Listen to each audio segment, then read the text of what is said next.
Hi, Mark. Hi there. Pleasure to meet you virtually. Yeah, very, very kind of you to take the time. I appreciate it. And thank you for your show. Quite Thank, amazing. thank you Appreciate very you. much. Okay, so playing your father to your younger self seems like a formidable challenge and a whole lot of fun. How tricky has that been for you? And are you having fun with it? Oh, every day is a real joy. I mean, first of all, who gets to do this, kind of recreate their childhood. So I'm really grateful for that. But also, we have such a wonderful cast, so very talented, but they're very kind, nice people. Make it a joy to go every day. But for me, playing my dad, you write these stories because these moments were important to you growing up, and they're formative or they're a great memory. But when you're acting as your father, it takes you out of your own head where you're not. It's not about the kid's perspective anymore, and it really puts you into being reflective on what they were going through. And memory can be such a selfish thing. We always think of ourselves as the one hard done by, or that was a great achievement for me. But then you start to realize, things your parents gave up or their perspective, and actually, no, I was being a jerk then, things like that. So it actually helps you. I think it brings me a bit closer to my dad, having to think of how he was dealing with all those same memories as well, and I appreciate that. Season three's premiere episode was written by you and Tim and addresses the universal question: does the class nerd ever get to be a cool kid? Is it a is it a delightful whoops sorry script with your older self contending with your older son Mike's ascent to radio stardom and young Mark's few days of ninth grade, and the need for glasses? Do these stories come from your own life experience, or are they an amalgam of people you've known through your years in school, or both? Oh, oh no, it's all me. I mean, the nuns maybe get glasses in school, and then I was happy about it and excited about it, and I got to school and I wasn't in the building before people were like, "We're going to kill you," because it was a tough school. And they're like, there was just a new reason to pounce on you. And I remember a guy saying to me, "You're going to be killed if you go in there with those on." And I was like, well, and then I hid them and I denied that I ever got glasses. And they came back for a check. This nurse came in and said, "Oh, how are your glasses doing?" And my teacher was like, "What glasses? He doesn't have glasses." And I was like, "I don't know what you're talking about." And then I said that my parents couldn't afford them, and they called dad at work, and it was really embarrassing. And then my dad was this guy Mike Critch on the radio station doing news back home, and then my brother started. There were two Mike Critches, so my brother took a radio name, Campbell, and he's still on the air today. Um, and that was kind of broke dad's heart that he would take a radio name and betray the family. And he got very dramatic about it. So all that's true. And even to the point where there's a nun who comes in that episode with a life-size crucifix to remind all the students of all the horrible things that happened to our Lord on the cross.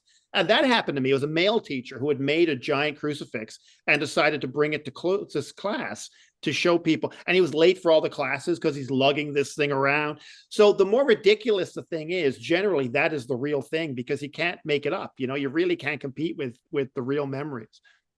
Interesting. The actors who play your family and the nuns at Mark's school are so entertaining. It is a great ensemble, and they all seem to get better and better with each episode and each season. Can you talk a little bit about this amazing cast? And as usual, Malcolm McDowell just slips in and out of the plots with ease and great humor. How fun has it been working with this amazing talent? Well, Malcolm is just amazing. We had this wonderful casting agency in Ireland, actually, and they had done Game of Thrones, and they suggested Malcolm. And I thought, well, he's never going to do this. And then we sent him the script, and he really liked it. He asked for another. Then he asked for my book that the show is based on. And then we had a Zoom meeting. He said he'd do it. And every day is a delight. And he just comes in with such energy and vitality and just ready to become this character. But the great joy of the show for me is watching himself and young Benjamin Evan Ainsworth, who plays me. Benjamin's from Yorkshire, England, and he's a young lad now at the age of 14. And see these two, 114, 180, and the two of them chatting and going through a scene together and both taking it so seriously. And they have such a great camaraderie on screen and off. That's been a real great joy just to watch, two people who really love each other and are there for each other that way. And the whole cast is like that. The great thing with our show is that we have this incredibly talented cast that can play both comedy and dramatic moments. So we take a lot of time to let the heart in and to take those breaths. You might not see in as many other comedies where we actually kind of try and slow things down and get kind of serious about it and have a dramatic moment. And when you have an actor the caliber of Malcolm McDowell, I mean, you can't not. You have to let him open up, every now and then, like he's a race car. You got to drive him fast. So you got to go, here you go. Here's a dramatic moment. Steal the show, please. And he's always able to do it. With the success of Son of a Critch in Canada and the United States, do you still have time to do stand-up? And are you a best-selling author?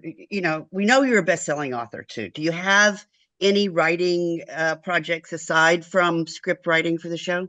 Oh, yeah. I do a comedy show up here in Canada called 22 Minutes. It's been on for 30 years. And so it's sort of like the Daily Show slash 22 slash Saturday Night Live. It's that kind of thing, of sketches and interviews with people and stuff. So I'm doing that right now, actually, as we speak. And also I'm about to write my third book with Penguin.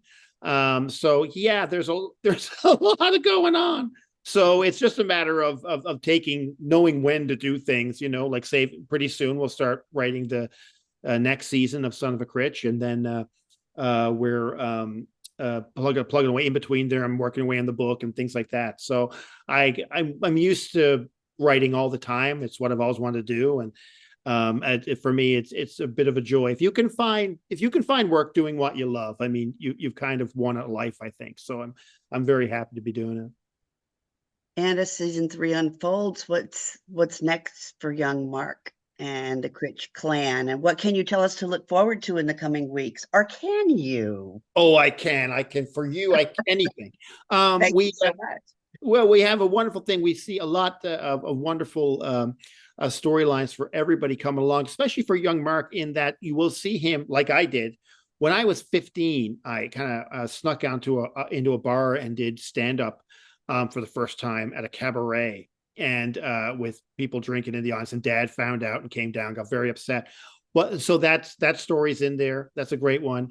We'll also see the group graduating from junior high this year, and then moving on to a new school next year. So this is the end of a lot of things this year.